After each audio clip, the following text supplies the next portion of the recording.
My day-to-day typically involves giving presentations, making solutions for clients. All right. Okay, so I will begin by asking the question, what are state-based actions? So we keep hearing this term over and over during the course of our judge careers. And my goal for this presentation is to give everybody the a clear understanding of what the state-based actions are. So before we go into the meat and potatoes of this presentation, I'm going to start off by providing an analogy. So for example, you are actually queued outside of your favorite restaurant. So in this example, I'm just going to use Coco Ichibanyo, one of my favorite restaurants here. All right. And when you're in the queue, before you are actually given your table, the establishment makes sure that the table where you will be assigned to sit at is cleared of all dirty dishes, bust of any messes, and they make sure that they clean the tabletop before they actually serve you. Right? So why am I using this analogy? Because this involves a lot how state-based actions work in the game. And for this, in this analogy, the restaurant is basically the game providing you priority. And before priority is actually given to you, the game makes sure that there are no invalid things that are currently in the game state, and takes steps in order to clear them out before priority is actually given to you. Okay, so the state-based actions are game actions that happen when any set of improper conditions arise in the game. It's basically, if you think about it in other terms, it's basically the game's way to self-heal, in a sense, because it makes sure that anything that shouldn't be there isn't there, and it clears them out of the game state before proceeding with play. Okay. And these actions happen automatically. So whatever happens, it would always apply. And they don't use a stat. So unfortunately, you cannot respond to a state-based action once it is already happening. And it is checked throughout the entire game. So at every single point in the game, this gets checked. And they are not controlled by any player. No single player controls any of these state-based actions. Basically, think of it as the game having an AI or an OS, an operating system, that makes sure that these state-based actions happen. And just to also clarify that there are certain abilities that watch for a specific game state. They are not considered state-based actions. They are actually triggered abilities. Okay? So the sequence of events here is that whenever a player would get priority, the game checks for any of the listed conditions for state-based actions. And all applicable state-based actions are performed simultaneously as a single event. So it's not do this, then this, then this, then this. No, they're all happening at the same time. And then after which, any triggered abilities go onto the stack. And then the previous check is repeated. So all of this keeps repeating and repeating and repeating until no other state-based actions will need to be performed and no more conditions are met. And that's the time that the appropriate player gains priority. Okay? So just to illustrate, this is a very simple flowchart of how it goes. So before the game gives you priority, all SPAs are checked. If there are any that should happen, it is performed, then a check is repeated. And it keeps repeating and repeating and repeating until no other state-based actions occur. After which, that's the time when triggered abilities fall into play. So, once triggered ability is on the stack, another round of checks happen, and if there are no other checks that occur, that those abilities resolve, and then another round of SBA checks occur. And if nothing else occurs and no other triggered abilities are going to be put on the stack, that's the only time that priority is going to be given to a player. Okay. So, unlike triggered abilities, state-based actions pay no attention to what happens during the resolution of a spell or ability.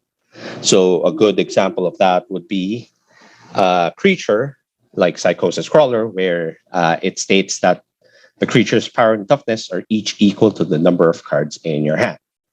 So, for example, a player casts and resolves Wheel of Fortune, in which all players discard their hands and draw 7 new cards. So, in the middle of resolving Wheel of Fortune, state-based actions are not being checked. We check it after Wheel of Fortune resolves. So even if in the middle of the resolution of Wheel of Fortune, Psychosis Crawler would end up having power and toughness 0-0, since you would have no cards in hand. The state-based actions will not kick into play because we are still in the middle of resolving the spell. So once Wheel of Fortune has finished resolving, that's the time when state-based actions are checked. We will see that Psychosis Crawler is 7-7. Okay.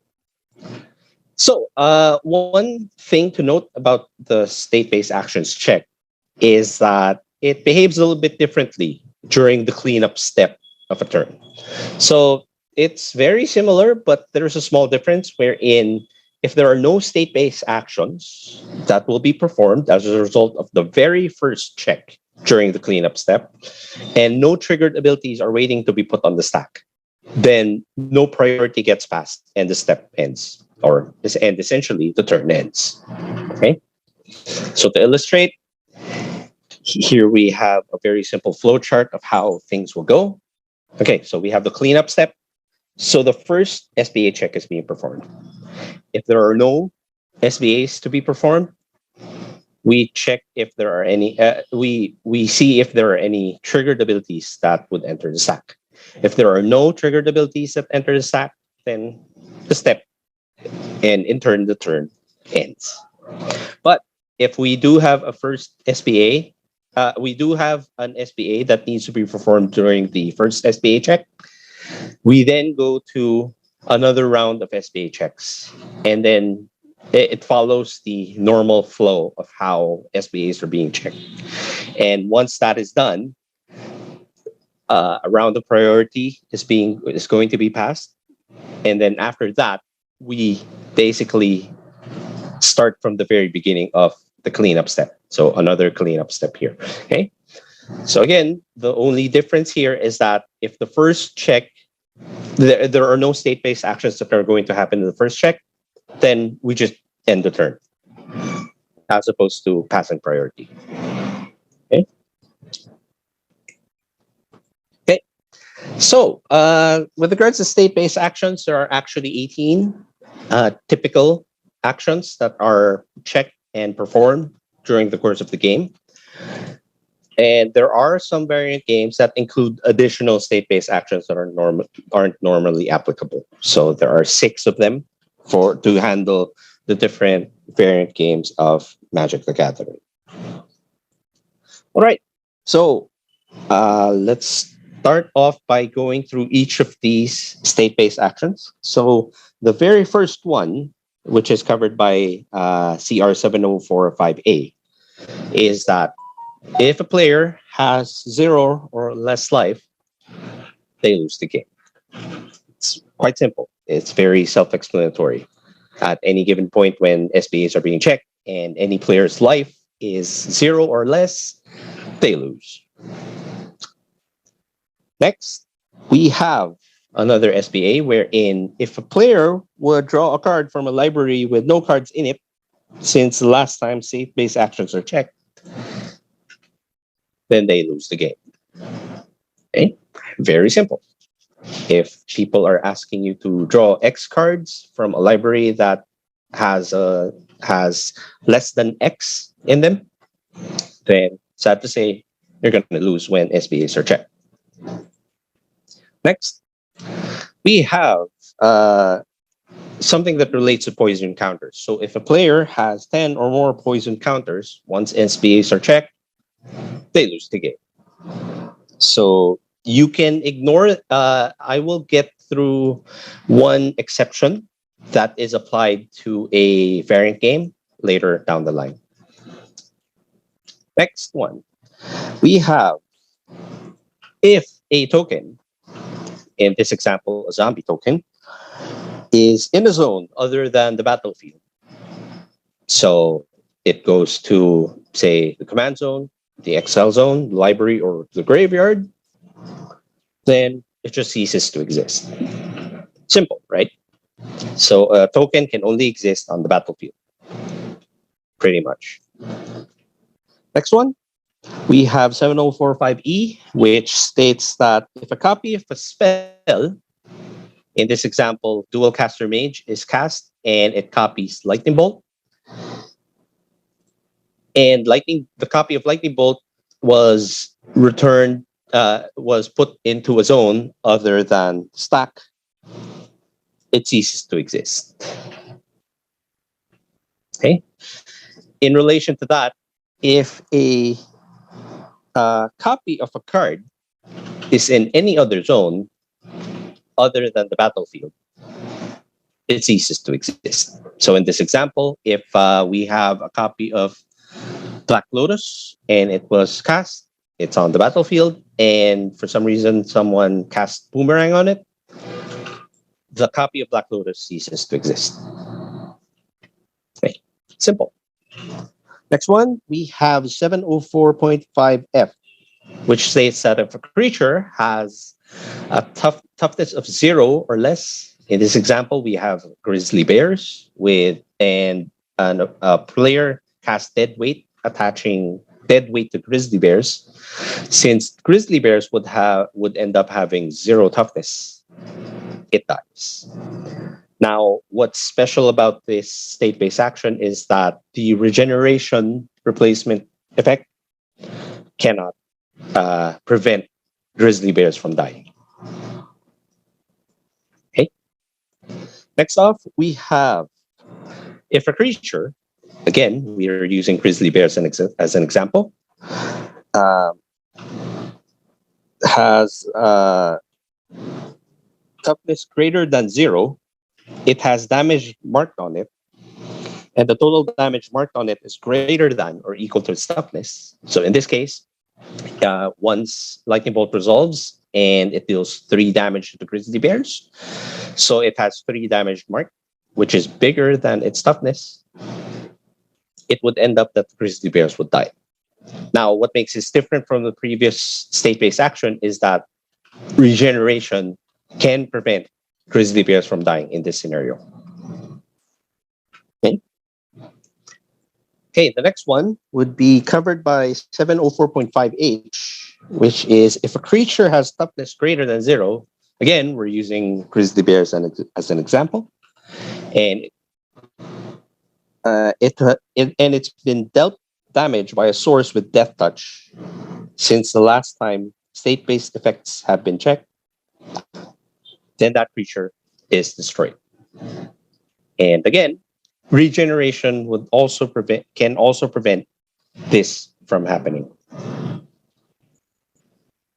Okay, moving on to the 9th SBA, we have if a planeswalker has 0 loyalty counters on it, then it dies. Simple.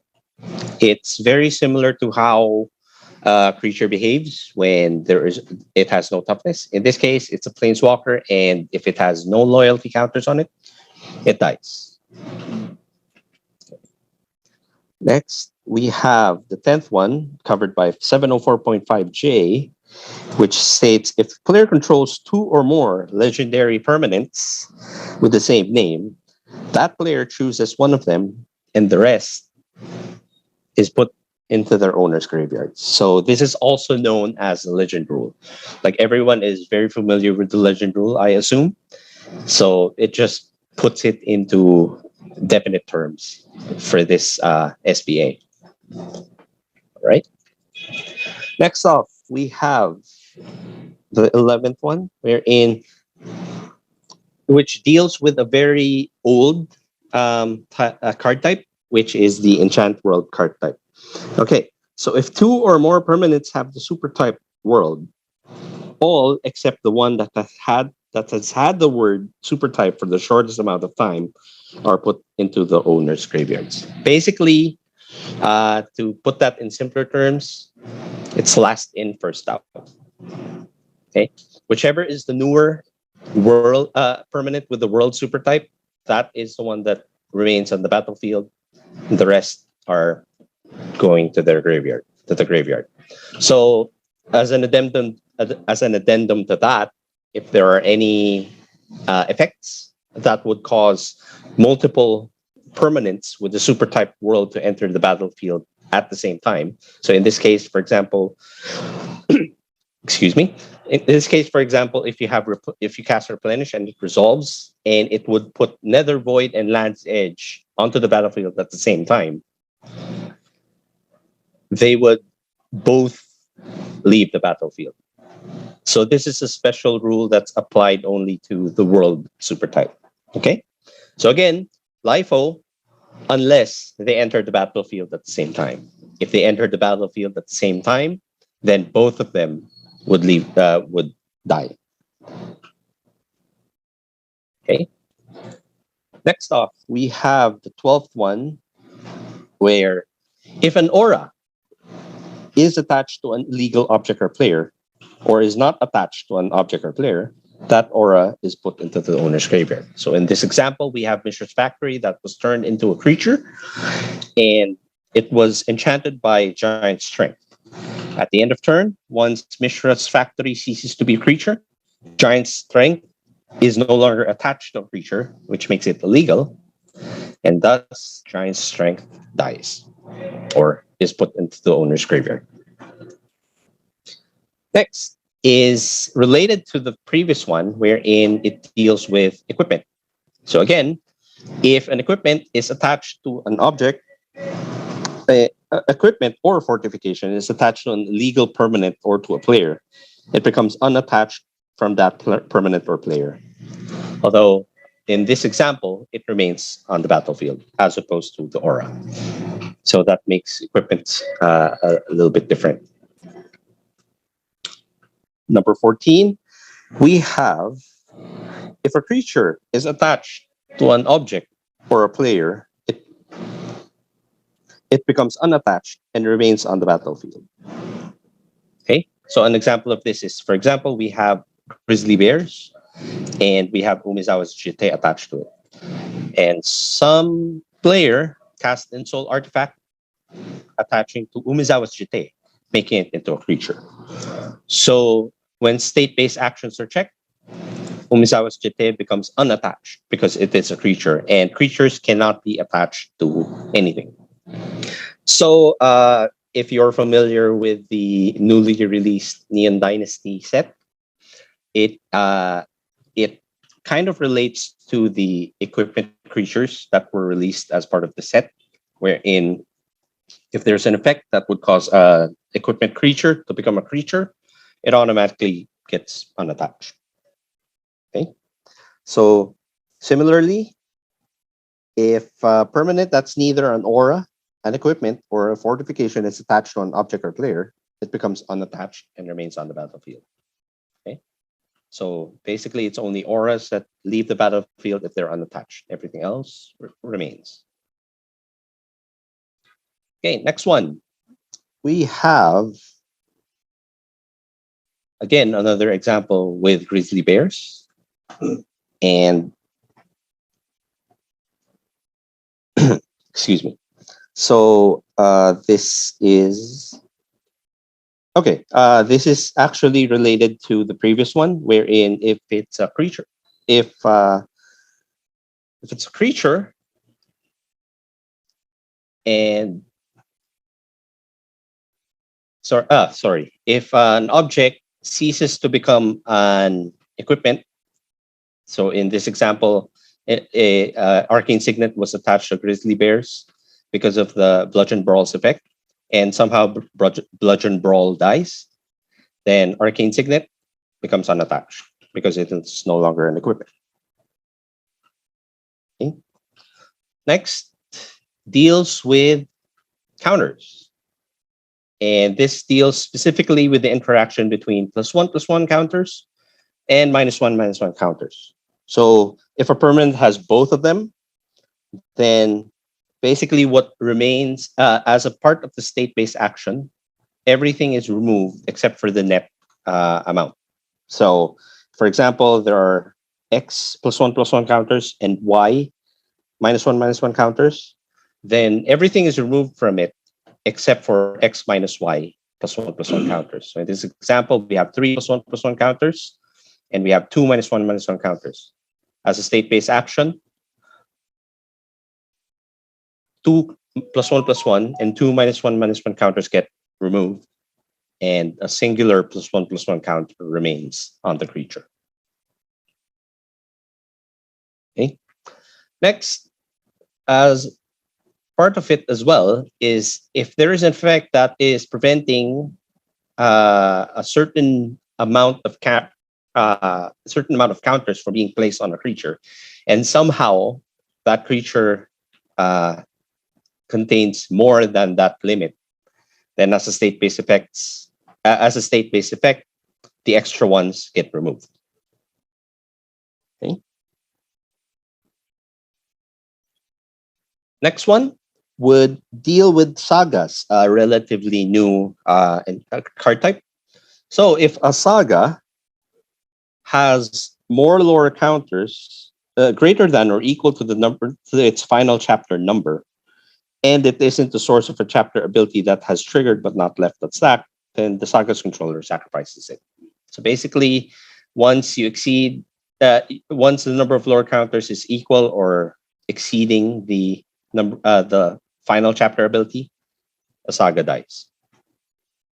And then finally, the 18th SPA is that deals with the dungeon cards. So if a player's venture marker is at the bottommost room of a dungeon card, then that dungeon card isn't the source of a room ability that has triggered but not yet left the stack. The dungeon card's owner removes it from the game. So once you've reached the last room and it is not in the and its effect is no longer on the stack, it gets removed from the game.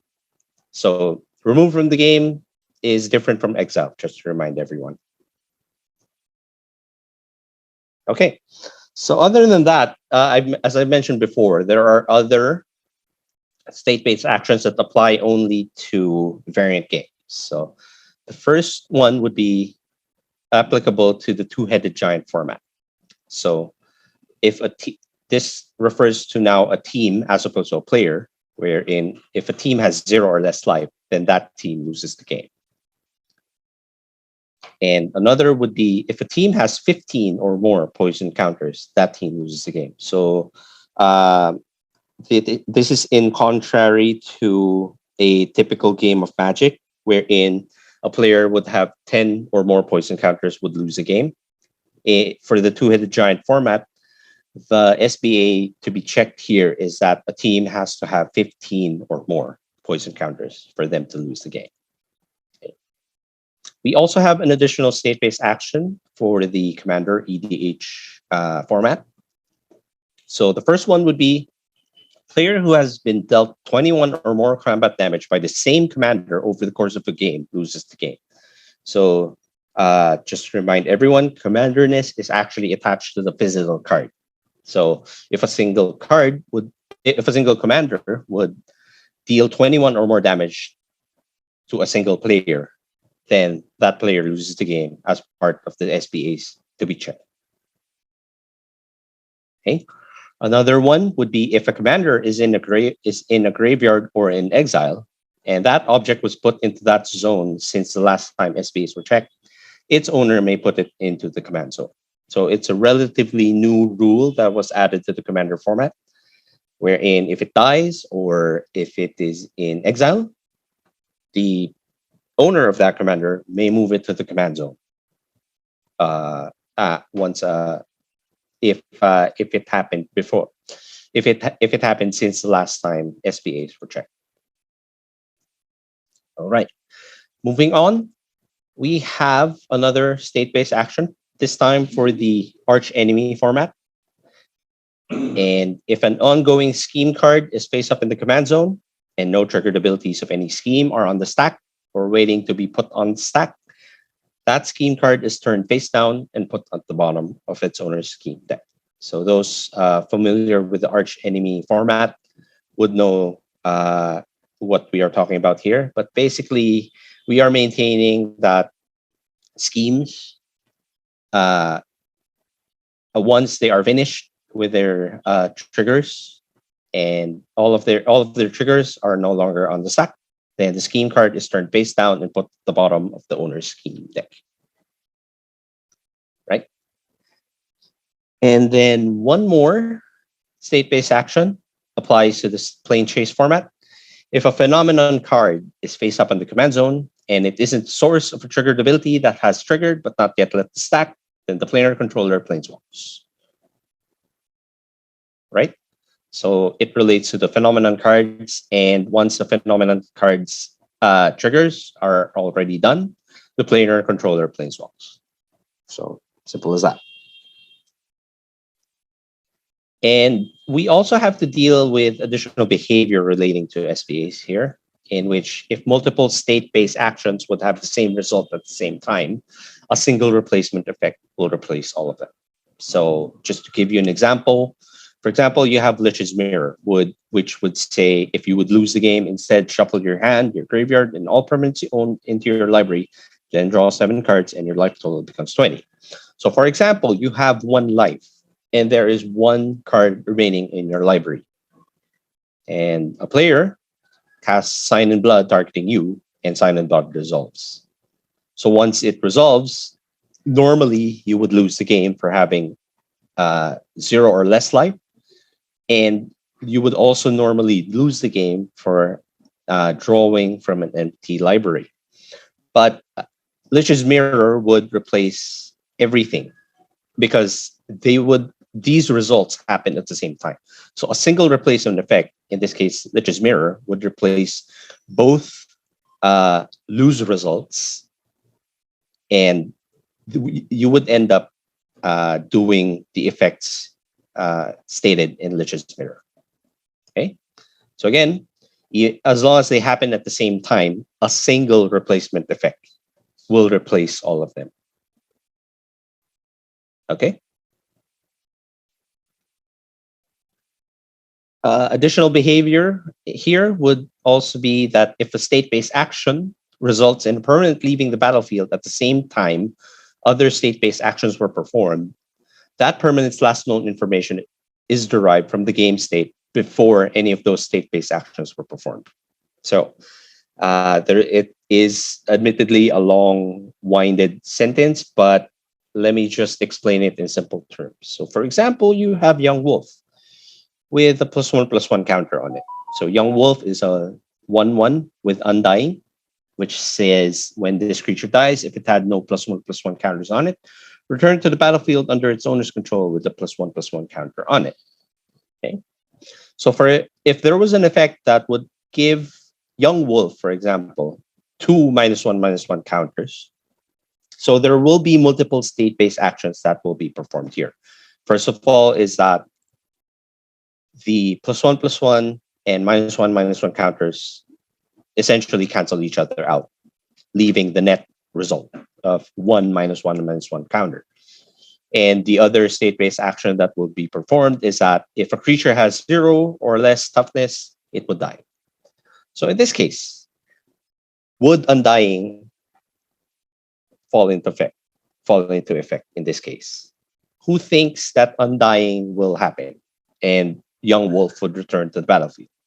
And who here thinks that young wolf would remain there? Okay, so just give me a second to check what people think in chat.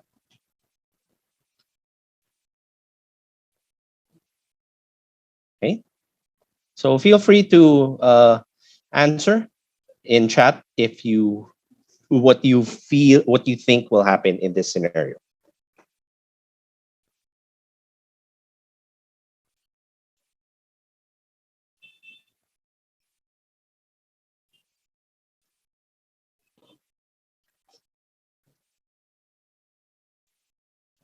Okay, so we have an answer. We have an answer here from Eric saying that undying will not trigger.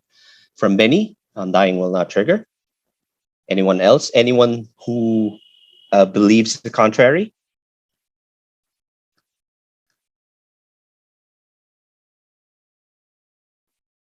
Okay, so I guess everybody agrees that undying will not trigger in this. Will not happen in this example. Yes, because what's happening here is that even though the state-based action removed the singular +1 +1 counter, the last known information was derived before any of those state-based actions were performed. So it would recognize that young wolf did have a +1 +1 counter. Thus, undying would not kick in. Okay. And just to add, there is also a specific SPA that needs to apply for an official tournament. So all of the previous SPAs that we talked about apply in any game, whether it be casual or an actual official event. Now, in the MTR, it actually states an additional state-based effect, which deals with the end of match procedure for sudden death. Okay, so sudden death states that it states that if all players have equal game wins at the end of additional turns, the player with the highest life total wins the game.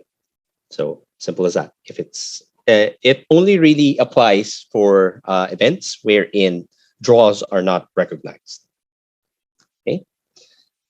So for sudden death, again, for sudden death, once all players have equal game wins at the end of additional turns, the player who wins is the player with the highest life.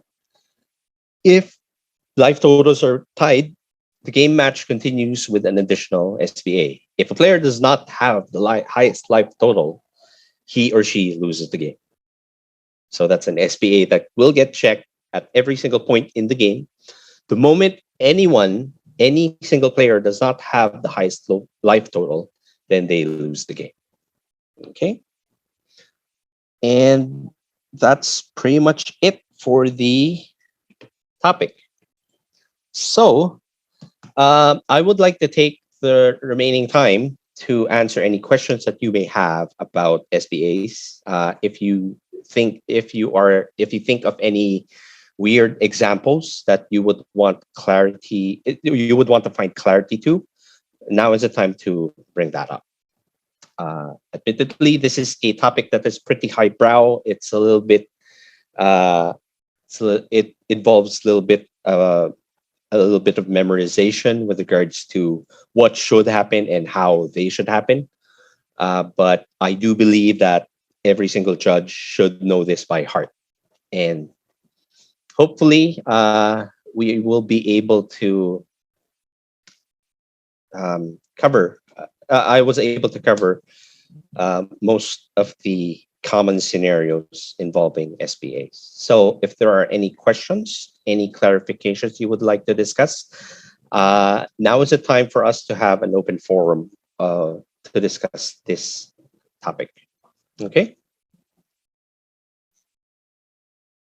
So